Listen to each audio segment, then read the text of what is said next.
यो सयपत्रीको फुल चाहिँ यो माया, यो प्रेम, यो सद्भावना सधैँभरि बसोस्। हजुरहरूसँग यसरी नै एउटा यो सयपत्रीको फुलको बास्ता चलाएर नै दार्जिलिङ पहाडमा बुवाले गर्नुभएको थियो होइन। हजुरको पालीमा यो भयो र यसरी नै माला जस्तै गाँसिएर हामी बस्न सकौँ। निकाल बिर्सिनु बिर्सिनु छैन, मैले कसैलाई बिर्सेछु।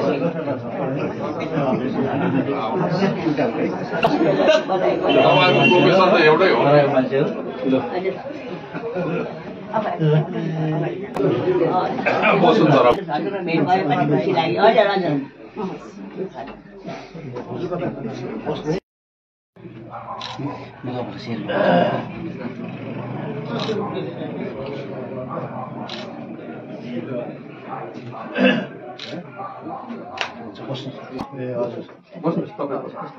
पुरानो चिनाजानी कट्टर सिद्धान्तमा बस्ने मान्छे।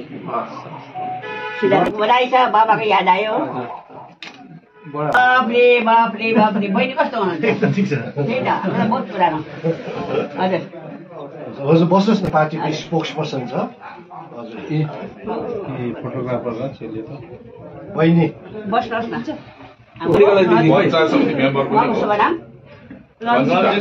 मात्र पढेको थिएँ, अहिले भेट भयो, खुसी लाग्यो। हजुर हजुर नमस्कार, जय गोर्खा। आज कालिम्पोङका पूर्व विधायिका श्रीमती रेणुलिना सुब्बा गुरुआमाको हामी वासस्थानमा छौँ। विशेष गरेर जिटिएद्वारा सुभाष घिसिङ सर्वोच्च नागरिक सम्मान पुरस्कार जो घोषणा गरियो सालदेखि, अनि यो प्रथम पुरस्कार रेणुलिना गुरुआमालाई दिने घोषणा भएपछि गोरामुमो केन्द्रीय अध्यक्ष श्रीमान मन घिसिङज्यूको सरसल्लाह अनुसार आज यहाँ अध्यक्ष मन घिसिङ स्वयं आफ्नो सिनियर लिडरहरूको एउटा प्रतिनिधि साथमा यहाँ गुरुआमाको घरमा आएर उहाँलाई खदामाला गरेर बधाई दिनुभयो र गुरुआमासँग धेरै लामो बातचित भयो।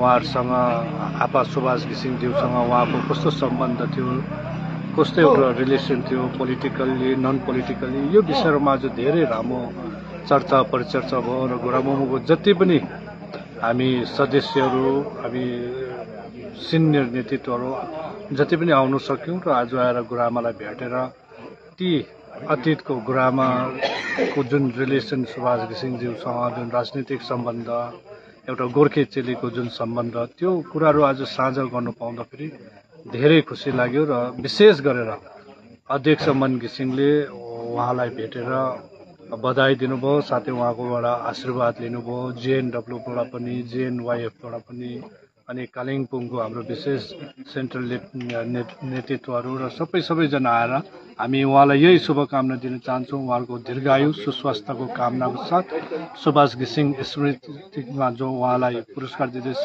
त्यसको लागि अग्रिम हामी उहाँलाई बधाई दिन चाहन्छौँ।